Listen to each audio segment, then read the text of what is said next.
Hello, everyone. My name is Lori Pasteryak, and I'd love to welcome you to tonight's program, which is exploring women's suffrage through 50 historic treasures with author and curator Jessica D. Jenkins.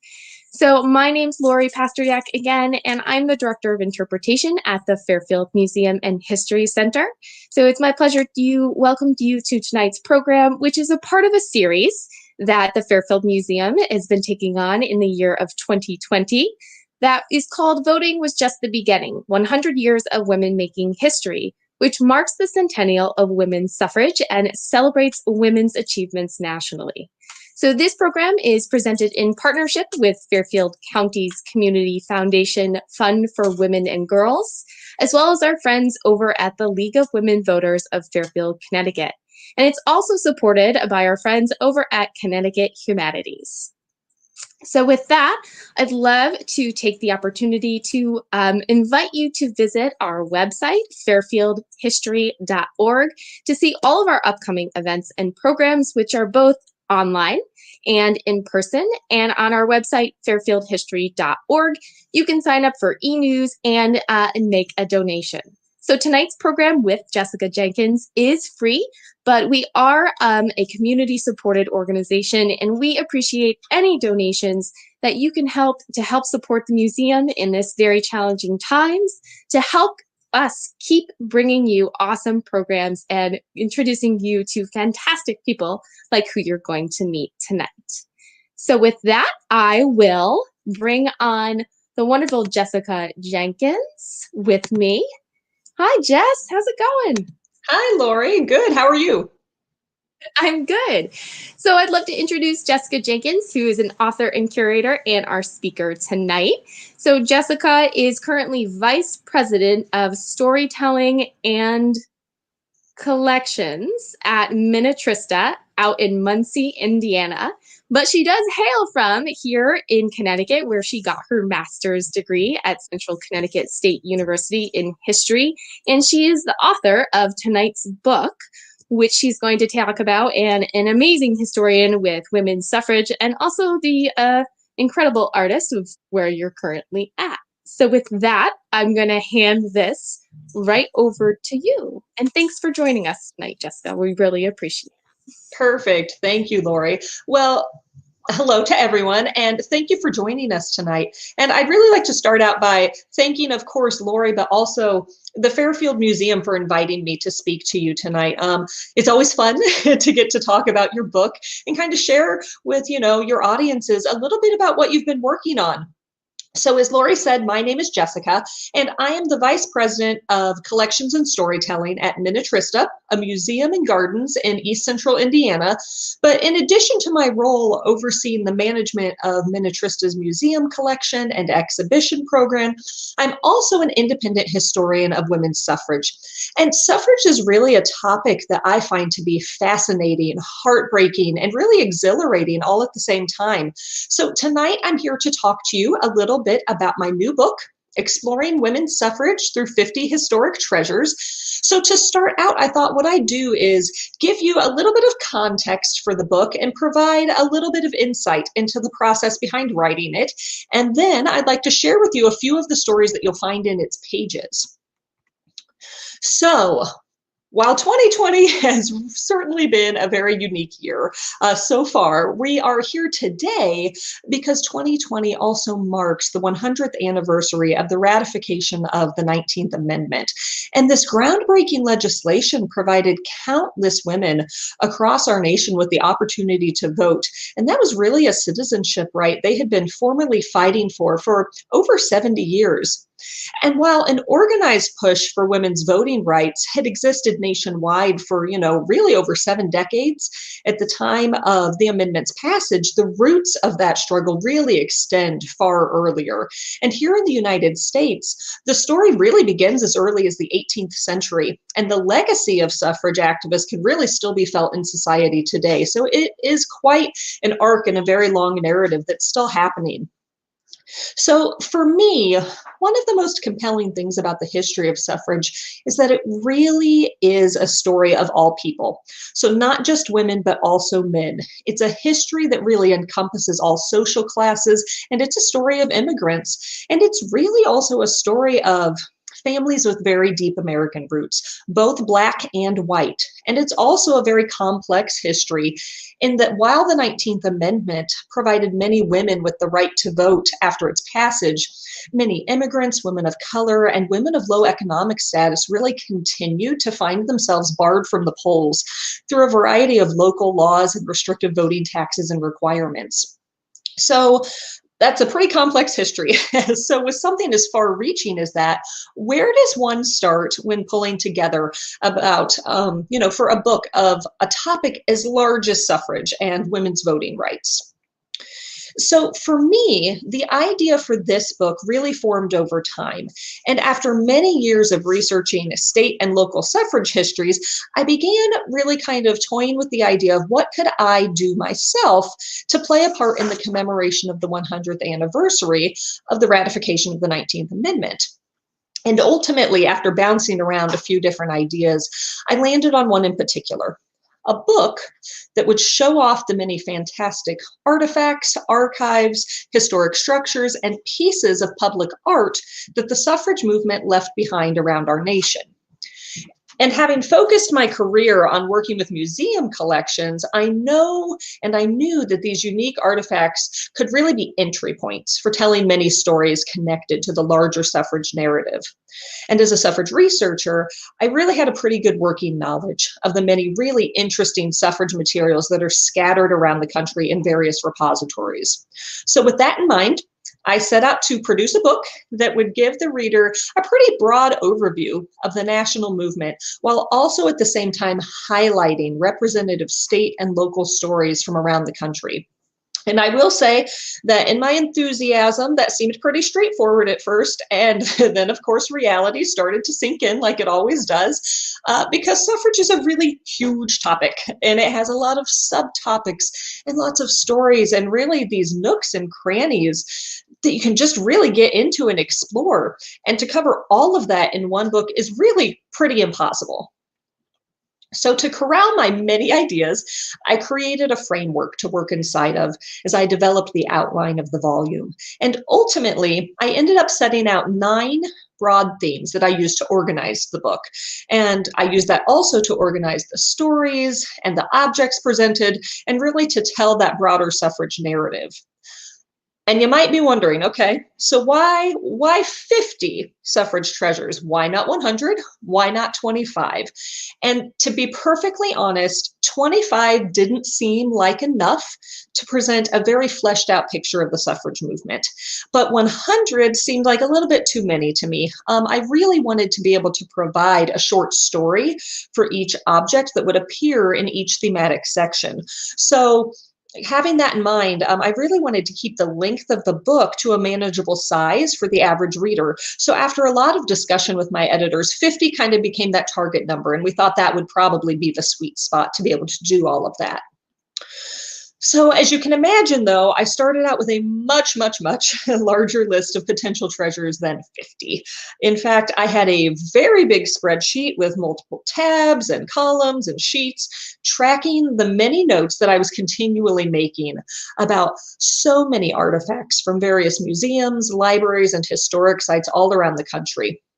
And really for me, luckily, because I had been researching the topic of suffrage for so long when I started this book, I had already pulled together a pretty long list of collections with interesting items in them, or ones that I knew that I really needed to check into, maybe some of those ones that I had flagged in the past as there's some really interesting stuff here, I'd love to find out more. So the process of identifying these potential treasures in many ways led me back to what I consider to be a lot of old friends. I know that a lot of museum collection people tend to think of the objects and the artifacts and the archives that we work with as friends because we feel like we know them so well. And at the same time, I also learned of a lot of other historic treasures that I hadn't even yet heard of, and I really had fun learning about those. So, all in all, as you can imagine, it was really kind of a joyful process for me. And it involved speaking with a lot of curators, a lot of archivists, and other caretakers who really put their, soul and being into taking care of these objects. And I spoke with them and really picked their brains to find out more about the histories of each item and how they made it into the collection of the museum or the library or the organization where they're housed. And so after gathering what information I could from the owner of each potential artifact, I then undertook deeper research into each item to really start to flesh out its story and the larger historical context around each one. And as someone who really loves to dig into the historical record, I'm gonna be honest. I was pretty much in heaven, searching for information in newspapers, in archival collections, and the wealth of suffrage histories that have already been written by so many wonderful suffrage historians. But as the saying goes, all must fun must come to an end. And I did eventually actually have to make final selections. If I was going to write a book, I really actually had to write it, and I had to stop researching at some point. So to make those final 50 selections, I really had to weigh a lot of different factors. And so I asked myself a lot of questions as I looked at each of those potential treasures that I had identified on that huge spreadsheet. I asked questions like, where was the item geographically located? I really wanted to be sure that I had representative items from all regions of the country in this book. I also looked at what kind of treasure it was. Was it a piece of artwork, maybe a historic building, a photograph, a letter? Again, I really wanted to be sure that I had a very wide variety in what was presented in the book. And I also looked at the stories that each of the items could tell. And I really wanted to see how they fit together and how those themes played with each other and how they complemented each other. So doing that, I also kept an eye towards who was represented in each treasure story. In putting this book together, I really wanted to make sure that many voices were represented on the pages and in the stories presented. In the past, there's been suffrage histories that have been written that have really left out a large segment of the women and the men and the various individuals who were involved in this movement. So I wanted to make sure that there were voices that were white, Black, wealthy, not as wealthy. A lot of immigrants were very active in this movement. So I wanted to make sure they were represented as well. And another important thing that I really took into consideration was the size of the organization who owns each of these items that appears in the book. Just like every other area, I really wanted to make sure I was highlighting treasures from a variety of institutions. So you'll see things from the small local museum in Columbia City, Indiana, all the way to icons like the Smithsonian. And that was really important to me because the truth is, it doesn't matter what size the repository, all of those museums, all of those libraries have the same charge, and that's to care for these historic treasures and, make sure that they are housed and available to the public. So finally, with my 50 selections made, it was time to start pulling everything together. And what you see today, and I did pull up my copy, what you see today in print is where I landed. But in reality, my book really could have easily been comprised of probably 5 times as many treasures, if not more, and in many different orders than what they appear in the book now. Nonetheless, though, when the reader flips through the pages, they're going to find a full page color image of each of the 50 treasures, and then each of those objects kind of opens the door. And what follows is a short story of each of those highlighted treasures.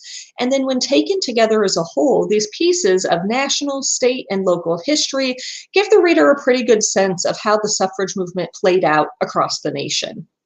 So that's a little bit of background for you. So with the remainder of our time here today, what I'd like to do is actually share with you a handful of those stories that appear in the book. And of course, with, like 45 minutes, I can't tell you all 50, that would be ridiculous. But I've pulled out a small handful for this evening, and I hope that you'll find those interesting and that they'll kind of give you a pretty good taste of what this book is all about. So as I mentioned previously, when I organized the book, I broke it into 9 thematic sections, and those are early years, organizations, symbols, consumer culture and publicity, allies, roadblocks and setbacks, tactics and public demonstrations, milestones, and legacy. And each of those thematic sections has between 5 and 8 short chapters, and each one of those highlights a single object. Now, deciding which objects to pull from the book to highlight for you this evening was a little bit of a challenge because let's face it, I think that they're all pretty darn interesting. But to get us going tonight, I thought I'd start at the very beginning of the book and tell you a bit about one of the artifacts that appears in the early years portion of my book and is connected directly to Connecticut. So often, when we talk about the suffrage movement, we have a tendency to very quickly say, well, the suffrage movement started in 1848 at the Seneca Falls Convention when Elizabeth Cady Stanton advocated for women's right to vote.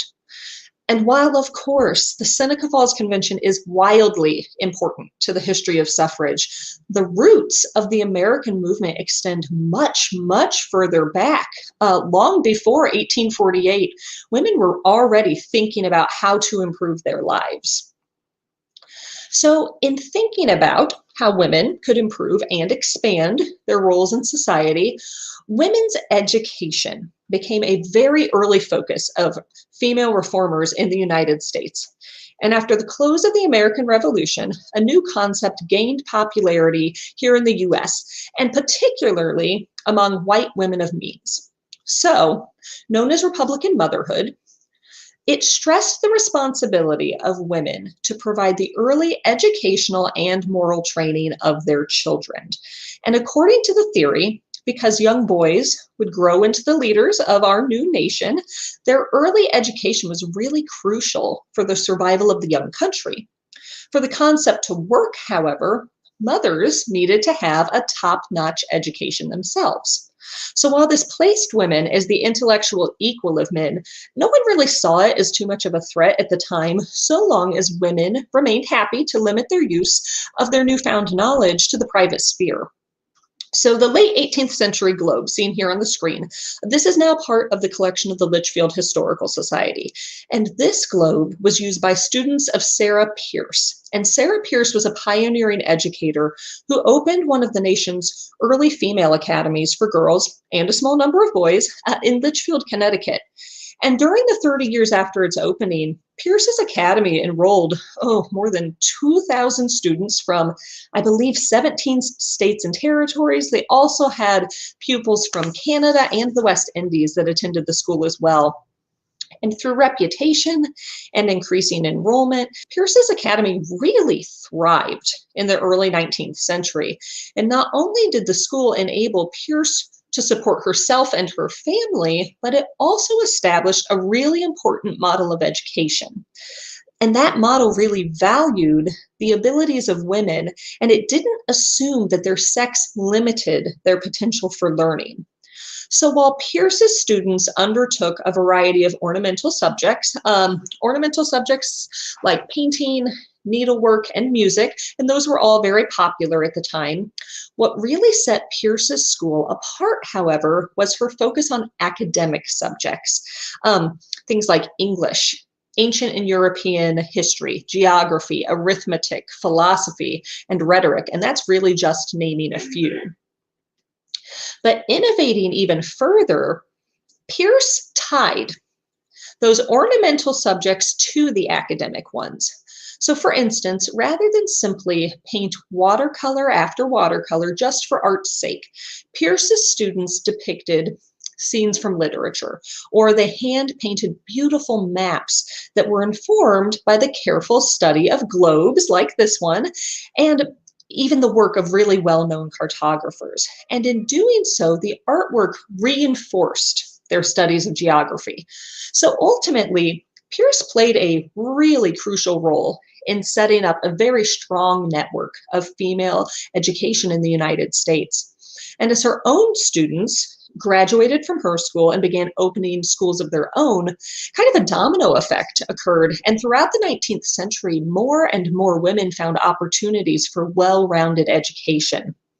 So while Pierce and many other early female educators actually didn't believe that women had a place in politics, ironically, their schools produced prominent female reformers, and that included abolitionists and women's rights advocates. And so really what they did is they honed these very strong oratory and analytical thinking skills while attending schools such as Pierce's. And then those women were really poised to think beyond education. And with time, they began to put their minds to work, using their intellect to campaign for the right to vote. And that right to vote was really important because it was absolutely a necessity if they wanted their voices heard and their education used to its fullest potential. So without a doubt, the role that Sarah Pierce played in helping to establish a culture of female education in the United States was absolutely vital for laying the groundwork for the organized suffrage movement that came just a few decades later.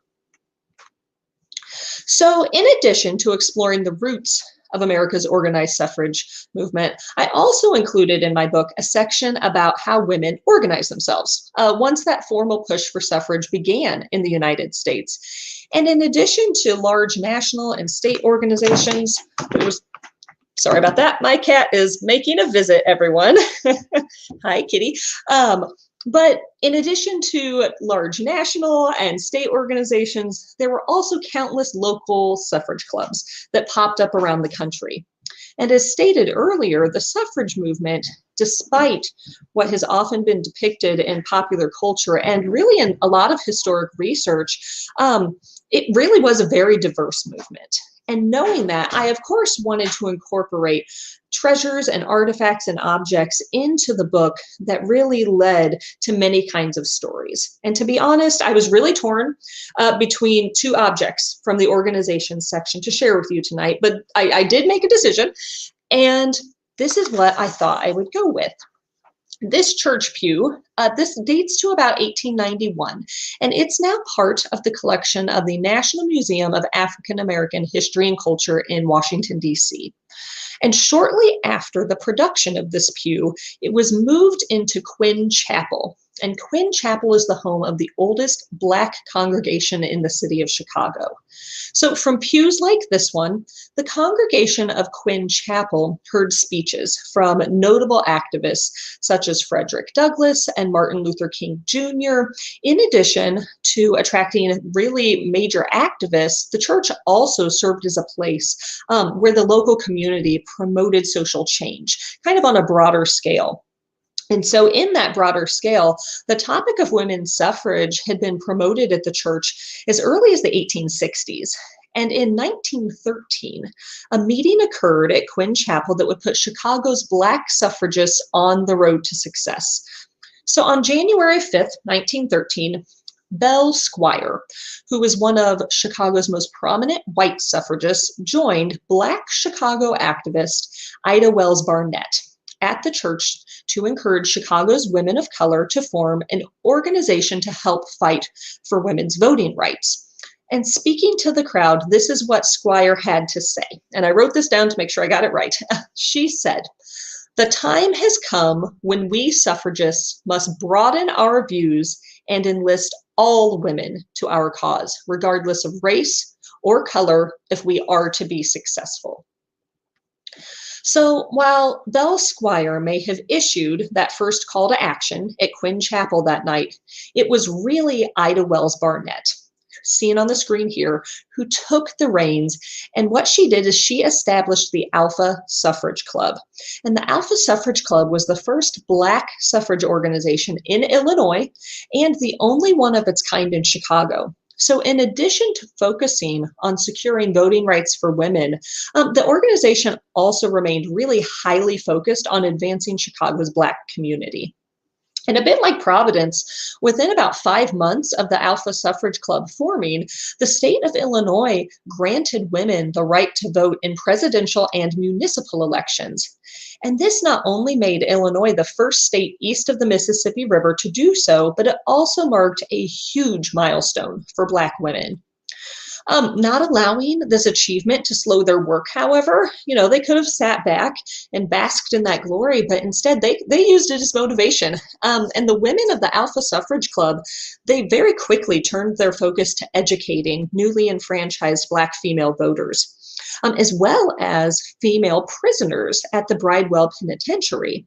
So they had some very strong beliefs. And rather than leave the women at the penitentiary stigmatized and ignored in prison, club members took the opportunity to educate them about their new voting rights in an attempt to make sure that all women were aware of their rights and responsibilities. So through the work of the Alpha Suffrage Club, the number of Black women and men registered to vote in Chicago really started to grow.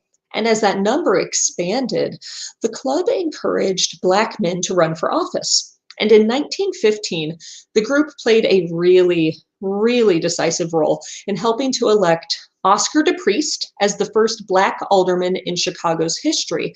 And DePriest is important because he would later make history again when he was elected the first Northern Black representative to the United States Congress in 1928. So really, by focusing their efforts on first advocating for women's voting rights and then pivoting and working to educate and uplift the Black community, the women of Quinn Chapel and the Alpha Suffrage Club proved that they were quite a force in Chicago. And around the nation, other Black women facing growing inequality and racism really took interest in the suffrage cause and paid a lot of attention to what was going on with the Alpha Suffrage Club. So rather than be held back by that racism and those forces of inequality, Black suffragists were really propelled to work even harder to gain their voting rights. And very wisely, they knew that the vote was really crucial and absolutely a tool that they needed to protect Black communities from violence and injustice and to work towards greater racial reform in the country. So I'm going to pivot here a little bit and move on to this fun category here on my screen, consumer culture and publicity. And I landed here for tonight because when pulling my book together, I pretty much knew right away, straight out of the gate, that I wanted to include a section on exactly this, consumer culture and publicity. And one of the things that I hope readers will take away from the book is that from photographs documenting marches to quilts that are pieced together from campaign ribbons, the suffrage movement left behind a really rich physical record of its story. And while some of the items, such as letters, were always intended to be private, other objects had really always been intended for public consumption and to publicize the suffrage cause. In the late 19th and early 20th centuries, here in the United States, we were really seeing a major shift in consumer culture in the United States. Our nation was modernizing, industrialization and technology were really booming at a rapid rate. And this led to more and more mass-produced items on store shelves. And suffragists who were very savvy saw those items as an opportunity to begin producing their own goods, ranging from votes for women buttons and pennants to posters and cookbooks and really almost any item you could think of. They probably had an example of it that had, a suffrage branded stamp on it. And, these women were really smart. And they realized very quickly that pushing their message into consumer culture, they could really shift the suffrage message into mainstream America in a pretty significant way. So, with these countless manufactories popping up around the nation, getting votes for women merchandise produced really wasn't a difficult task at all. But once suffragists had the items produced and in hand, how they would get them out of their hands into the hands of the public was a completely different question. And so for some, the answer to that really kind of rests in what was then the king of shopping, the department store. And in the early 20th century, the department store was not only convenient one-stop shop, but it really was the preferred way that most Americans did their shopping. And in New York City, Macys Herald Square proved a very fruitful partner for New York suffragists. So most of us are probably pretty familiar with the site of Macys Herald Square. The annual Thanksgiving Day Parade has brought decades of attention to the storefront, and while maybe not so much right now, typically the store draws in countless shoppers and tourists who are eager to pick up some clothing or see those beautiful floral displays that they have every year in the front windows during the annual flower show. But what shoppers don't often realize is that Macy's Herald Square is also a National Historic Landmark. And on top of that, it has a really strong connection to New York suffragists. So in 1912, Macy's may not have been a draw because of its historic charm. It was pretty new at the time, but it certainly was a huge draw of shoppers, and particularly shoppers who were eager to come by the store and see the elaborate window displays that the company produced and put up and kind of rotated on a pretty regular basis. And it was those windows that suffragists really had their eye on, and they wanted to utilize those to help communicate to mass crowds because they knew how many people went by and looked at those. So with a really pretty heavily advertised nighttime suffrage parade approaching, suffragists and Macy's teamed up. And with a little bit of effort, suffragists hoped to grab attention of tried and true Macy's shoppers, and Macy's hoped that the suffrage parade would in turn actually maybe drive some new business their way as well. So it kind of seemed like a win-win situation. So leading up to the evening of the parade, New York suffragists ran many newspaper articles in a lot of different newspapers promoting the event. And in those press pieces, they specifically named Macy's the headquarters for suffrage supplies. And they encouraged suffrage supporters to head to the store to stock up on the proper regalia for the event. So at Macy's, staff created an elaborate window display to herald the upcoming march. So decorated in shades of yellow, which was a traditional suffrage color, the display included, prominent American flag and a very large portrait of Julia Ward Howe, an early suffrage advocate who was very well known in New York State. They also had on view in the window, kind of spread about very attractively, official suffrage hats, pennants, buttons, and other items that women could purchase right inside the store. So once heading through the doors and heading inside, shoppers were directed to a special suffrage section that was set up for the week of the parade exclusively. So for only $1.69, you could purchase a complete marching outfit, and that included a war bonnet, a hat pin, lanterns, a suffrage sash, a chrysanthemum, a stole, 2 buttons, and a pennant. So you had everything you needed to dress yourself top to bottom and have something in your hand to wave when you went out to that parade. And what that really did is it allowed you to align yourself visually with other like-minded women and to really communicate that I'm here for this parade, but more importantly, I support women's voting rights.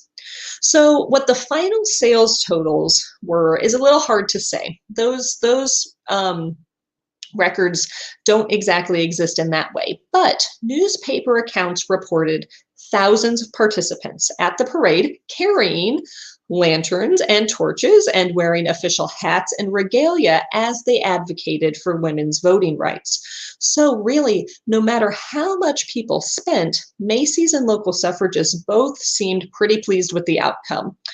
And across the nation, similar partnerships could really be seen between local suffrage groups and department stores of all sizes, really from coast to coast. You see examples in California, Illinois, Indiana, Pennsylvania. And so for modern suffragists, this mingling of commercial and political space was really celebrated and encouraged. And not only did it bring their movement into the daily lives of countless shoppers, but it also aligned commercial and political desires.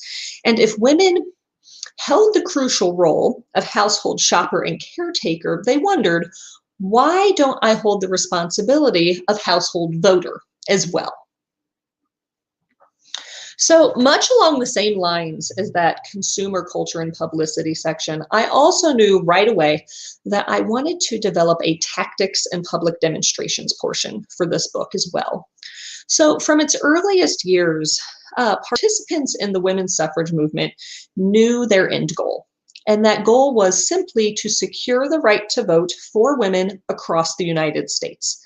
But to make that dream a reality, however, suffragists they knew that they had to think outside the box. And what they ended up doing is they really created a pretty broad menu of tactics from which to draw on to gain support and make their voices heard. So they had this, deep array of things that they could pull on, and depending on the situation, they could grab and use what would work best in that instance.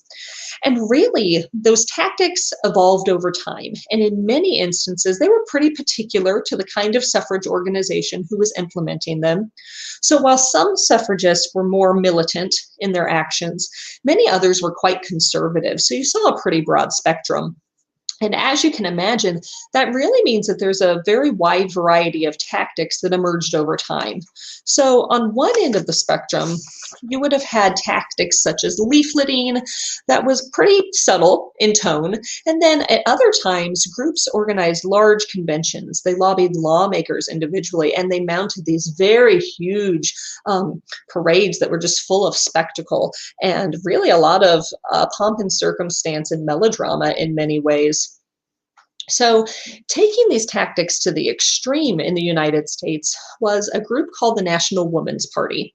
And they were a more militant organization, and they were led by firebrand Alice Paul, who would actually later in life have connections to Connecticut as well. She chose Connecticut to settle for her later life years and spent a large majority of her time living in the Nutmeg State. So Paul was never one to sit quietly on the sidelines, and she led her organization in mounting very public and very visible demonstrations, and that was very intentional on her part.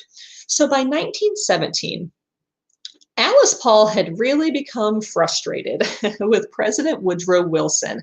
Wilson was a man who continually refused to support a national women's suffrage amendment.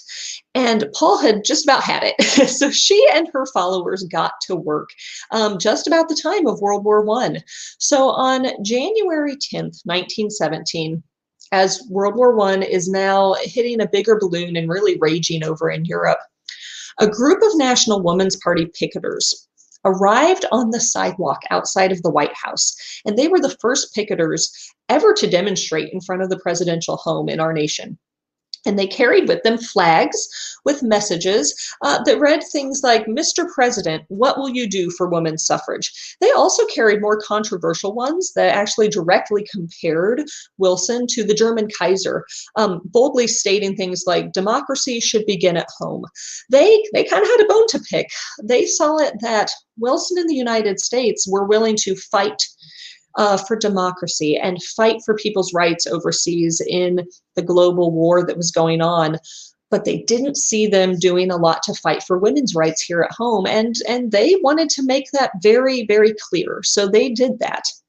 So it's also important to note that while these women were holding their banners, they were silent. They were silent picketers, known as the Silent Sentinels. And that was also very important to them. They were proving a point. So these women showed up daily for months, every day, despite rain and snow and ice, despite heckling from onlookers, including servicemen in uniform, which could not have been easy. They continued to show up every day because they wanted to make a point. They wanted to get the president's attention. So by June, many months into this, the president's patience had really started to wear thin, and violent mobs started to break out on the streets in front of the White House. So what you saw was crowds beginning to attack the suffragists. They were destroying signs and assaulting the women, and police began making arrests. However, not a single member of the mob was arrested or picked up by the police. Instead, the police were targeting suffragists and arresting them. So these arrests really continued in the following months, and in time, authorities began jailing suffragists, and often they used the pretty flimsy charge of obstructing sidewalk traffic. So many of the imprisoned women really saw terms of several months behind bars. And by the fall of 1917, suffragists began demanding that the court system acknowledge that they were not jailed for traffic obstruction, but that they were in reality political prisoners, because that's what they saw themselves as. They were political prisoners, and they wanted that recognized by the government. And when the court system refused to do that, many of the jailed activists went on hunger strikes. So as steel gags were being used to pry open jaws, and feeding tubes were being forced down throats and up noses. Tensions really started to escalate at the Occoquan workhouse, where many of these suffragists were being held. And the events of November 15th have become known as the Night of Terror. So guards, pushed to their breaking point at this point, began beating, pushing, and really physically terrorizing women who refused to cooperate. So one suffragist was knocked unconscious while another was left all night with her arms handcuffed above her head. And when this news started to be reported in the media and in the media outlets of the time of these hunger strikers and the abuse that they were facing, the American public was really outraged. And that's not something that suffragists had seen before. In the past, they'd not really been able to get the American public quite riled up in that way. So looking to avoid bad press, President Wilson ordered the suffragists released. And to them, the suffering was really a pretty small price to pay. They had begun their picketing and their demonstrations looking to capture the attention of the American public, and boy, did they do that by the time that they were released from prison. So in the aftermath of the arrests, the National Woman's Party, they recognized the women who had served time in prison, and each one received one of these little jailed for freedom pins like this one. And this was in recognition of their bravery and their dedication to the suffrage cause. So while the picketers cannot take full credit for pushing the passage of the 19th Amendment, their extreme actions certainly played a very important role in turning many Americans into sympathetic supporters of women's voting rights. So, like I said, there is no way to share the full story of all 50 objects that appear in my book in an hour.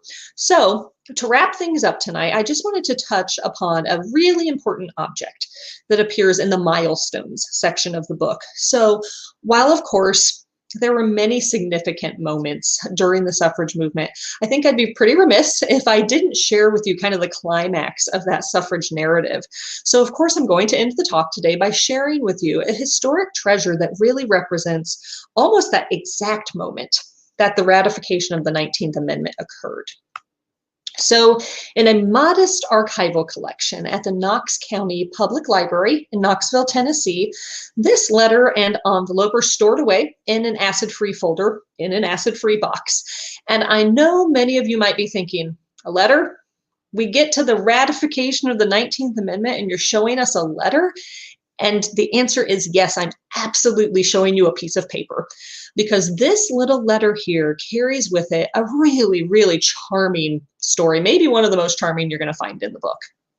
So in 1878, what would later become the 19th Amendment, that was introduced to the United States Congress for the first time, and it was named for the legendary suffrage leader who served as its initial and original author.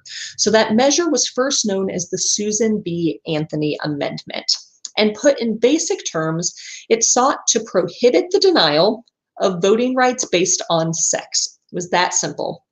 So over the next 41 years, the legislation was occasionally brought up for discussion or consideration by either the House of Representatives or the Senate, but pretty quickly squelched each time. They didn't really give it a lot of conversation. It really wasn't given a lot of serious consideration. But by 1919, however, national opinion on the topic of women's voting rights had really changed and looked vastly different than it did, just a handful of decades earlier. So President Wilson had finally endorsed women's suffrage by that point, and a large majority of the American public supported the measure. And through various local and state successes, suffragists had really worked to prove that a federal amendment was the natural next step. So in May of that year, both the United States House of Representatives and Senate approved the proposition. Before it could officially become the 19th Amendment, however, another pretty major hurdle was needed. So by law, 3/4 of the nation's states needed to ratify or approve the measure. So with 48 states comprising the country at that time, suffragists would need 36 of them to approve the new amendment. So as you can imagine, suffragists really wasted no time putting pressure on state lawmakers to bring the measure before their state legislatures. They knew that the longer that that amendment sat, the more momentum it would lose. So by the summer of 1920, their advocating had really paid off, and 35 states had approved the amendment, while 6 had rejected it. So suffragists are starting to count, and they're seeing that it's a pretty slim margin, but they knew that if they could just win the approval of just one more state, that they would achieve that major goal they'd been working on for so long. So it was in this very tense climate that suffragists were finally able to convince Governor Albert Roberts of Tennessee to call a special session of his legislature to consider ratification of the 19th Amendment. So when the day of the session arrived, Nashville was really swarmed. They were swarmed with pro-suffragists, anti-suffragists, and members of the public who simply wanted to be on hand to see this really historic moment, whether it went one way or the other. And as Tennessee's representatives filed into their chamber, suffragists already had a pretty good idea of how many planned to vote in favor and how many plan to vote against the measure. And let's just say it was going to be a really, really close call, and they knew it. So when Representative Harry T. Byrne, a man who had already pledged to vote against the amendment, took his seat, a House page delivered a small yellow envelope to his seat in the third row. And at about 10:35 a.m., the Speaker of the House banged his gavel to signal the start of the session. So as debating began, the room started to grow warm and it was getting very agitated. And in the third row, Representative Byrne opened the envelope that had been delivered to him. He read the letter that's seen here. He folded it back up, put it back in the envelope, and then slipped it into the inner breast pocket of his suit. So soon after that, the voting process began. And really, after barely voting to even keep the measure on the table, after 2 rounds of voting, the legislature began an official and final vote on whether to approve the 19th Amendment or not. So all accounts of the day really describe the voting as really kind of bouncing back and forth between yeses and nos, a little bit like a game of tennis or ping pong. And as Representative Byrne heard his name called, it's really hard to know what exactly was going through his head. But knowing that most of his constituents did not support women's suffrage, he had, of course, already publicly pledged to vote against the measure. In his pocket, however, sat the letter he had read earlier that day. So it was addressed to the Honorable H.T. Byrne at the Tennessee State Capitol. And the letter came from his mother, who was a very strong supporter of women's suffrage. And as he read the pages earlier in the session, he was met with these words: "Dear son, hurrah and vote for suffrage, and don't keep them in doubt. I've been waiting to see how you stood, but have not seen anything yet. Don't forget to be a good boy and help Mrs. Cat. With lots of love, Mama." And Mrs. Cat was, of course, the head of the National American Women's Suffrage Association. So she was giving him a little bit of a push there on, her opinion of what he should do. So as Byrne cast his vote that day, he called out aye instead of nay, as he had previously pledged to vote. And when that roll call was finished, the final count was recorded as 49 votes in favor of ratification, with only 47 against. And the Capitol in Tennessee just exploded with both cheers of joy and cries of defeat. And when Byrne released a statement to the press the following day, he explained his changed vote quite simply. And he said, "I know that a mother's advice is always safest for her boy to follow." So the fight for women's voting rights has really been happening for decades and spanned multiple generations of women at the time that the 19th Amendment was ratified. And when 26 million American women secured that opportunity to vote in 1920, suffragists really knew that their work was not finished, however. The ratification was not the ultimate victory for them. Rather, it was just one milestone in a longer journey. And that's a journey that really continued through the passage of the Voting Rights Act of 1965, the campaign for the ratification of the Equal Rights Amendment.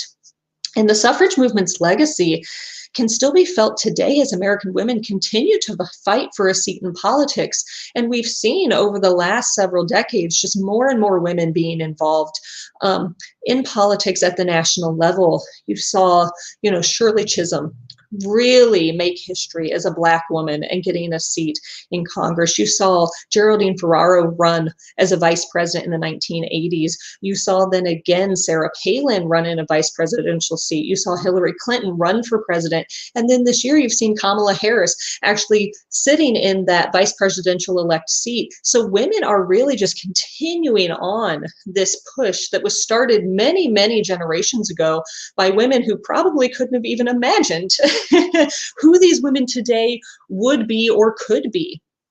So, I wanted to thank you again for joining me tonight. And if you're interested in finding out more or seeing the full book, I would absolutely encourage you to seek out a copy from your library or from an area bookseller. I've also included right here the link to my publisher's website where you can grab that as well. So I'd really encourage you, even in your own homes, to look around at the objects in your own life. So just like that globe or that pew or the letter and other items that appear in my book, the items in your own life, those are going to one day tell the stories of this time to future generations. And while suffragists in the 19th and early 20th centuries may not have realized that their stuff was going to one day be used to document their experiences, their cookbooks and their quilts certainly do. So I think it goes without saying that you really never know what the objects from your life, what those will mean to someone in the future, and that those things that just seem like stuff to you will become treasures for future historians and the public. So at that, Lori, I'd like to toss it back to you. If you have any questions or if anyone else does, I'd be more than happy to answer those. Hi, everyone. Thank you so much, Jessica. That was fantastic. I've also added the link to Jessica's book, Exploring Women's Suffrage Through 50 Historic Treasures, on both our YouTube and Facebook comment feature. So you'll be able to find that there. If you have any comments or questions right now, feel free to post on YouTube or on Facebook. We'll see them. And Jessica, there is one question, which she kind of stole mine. Ann H asked, was there an object that you wanted to include but couldn't in the book? And I can imagine you'll be like, there were many, but if you could pick one, yeah. What would you have? So many. I had a really hard time editing down which ones were going to end up in the book. And to be honest, it really just came down to having to make such hard decisions about kind of the narrative and making sure I was hitting all of the pieces that I needed to get the full story out. And before I tell you what that one object is, I'll kind of tease you with, I was having such a hard time making my final decision that I went way back and actually wrote down all of the objects, where they were, the year they were made, what their big storyline was, on index cards of different colors, and totally pulled, I'm sure my high school English teacher would have been so proud. I sat with them in my living room, organizing them and reorganizing them all over my living room floor. I think my spouse thought I was nuts, trying to determine what was going to make that final cut. And I think that one of my favorite objects that didn't make it in was actually a trolley card. So a big cardboard poster that would have gone on the side of a trolley. And what it was a pro World War I and pro suffrage piece. And it's beautiful. It's so interesting because it ties voting rights and World War I together and really gets into the story of suffragists and the war and how some people saw fighting for suffrage and continuing to do that as unpatriotic, while suffragists themselves said, well, no, this is very patriotic and this is something that we're going to do. So that's a piece that got away from me that I often think about and I'm a little sad about, but maybe in volume 2, we'll see what happens. The next 50 things. Exactly. And and I'm deeply grateful for you tying in just the understanding of objects in our lives. And yes, they may not matter maybe so much now, but in the future, are we going to look back, let's say in 2120 to 2020 and say, look at all those laptops they spent all that time on in that year of 2020. Look at that. Look at that clunky thing. Um, and and thank you so much for bringing in the messaging that was so powerful for suffrages and the refined message of the vote, and what it took women and men together to fight for that freedom and that right and that privilege. And do you see any additional tie-ins to today of the Get Out the Vote campaigns that we hear, or any other refined message that you could compare back to women's suffragists back in 1918, 17, and finally in 1920? Yeah, I think that there are many, and they're pretty thick on the ground. You'll see in the book that I have a legacy section. That's kind of the final section of the book where I unpack some stuff about the Voting Rights Act of 1965. And one of the objects that comes very near the end of the book is hopefully I'm allowed to say this on camera, a pink pussy hat from the Women's March. And so what's really interesting about that is that item that so many activists chose to use a hat. And what it was a visual messaging of here's a moment of solidarity of so many women wearing the same piece. And it served a purpose in the media and in publicity. And that is absolutely a direct tie from what suffragists were doing. They were so smart about not just verbal messaging and word messaging, but visual messaging. And they did the same thing. Those white dresses that they all wore, that was very much on purpose. And that had layers of reasons. There was meaning behind it of, this might represent purity. Most importantly, to be honest, those white dresses were because they showed up really well in black and white photos in newspapers at the time. So really, that was it? Yes, they showed up great, and you had this mass of the same color. And then when you wore dark and bright colored sashes and held banners in front of it, those things just popped. And so those pink pussy hats at the Women's March a few years ago, in many ways were the same thing. Of if we all wear the same kind of thing, it's a messaging of solidarity. So that's just one of a zillion things that I would say. But you can see those direct ties really, really commonly even today. Whether it be even in groups that aren't necessarily absolutely female related, activist groups, Black Lives Matter, there's ties that you can directly bring back through suffragists of color and see what was happening in their tactics and their messaging, and how current activist groups are trying to utilize those same tactics today. Oh, wow. That's fantastic. Thank you so much for all of those interesting marketing social ties that, follow us through time. And there's actually a few things on display related to women's suffrage at the Fairfield Museum right now. So we do have a suffrage era white dress. We do have a white, beautiful linen, I believe, a dress. And then we also have actually have a Smithsonian exhibition, poster exhibition, Votes for Women. And that way we also added some amazing Connecticut related material to that exhibit right now. And so you'll be able to see photographs of Elsie Hill from Norwalk, as well as we do talk about the imprisonment at the jail, because her sister was there, who you shared there, and they're our wonderful Connecticut friends. So thank you so much for joining us here today. And, a special thank you to Connecticut Humanities and the League of Women Voters in Fairfield, Connecticut, as well as Fairfield County Community Foundation Fund for Women and Girls for helping support our suffrage series at the Fairfield Museum this year of 2020, the year of many challenges for us, but also of celebration in the Women's Suffrage Centennial and of all of our amazing women's achievements. If you can support us here at the Fairfield Museum, I'll post our website in the comments below. You can make a donation on our website. We are, of course, a community-funded and helps community-funded organization. I assuming also like the organization that Jessica works for, and we always appreciate any type of donation or membership that you can support us with. So with that, I'll say another thank you and wishing everyone a wonderful evening. And this video itself will be posted in perpetuity and on our Fairfield Museum's YouTube channel, as well as on our Facebook page for you to enjoy for free in the future. So thank you, everyone, and wishing you all a wonderful night. Bye-bye. Thanks.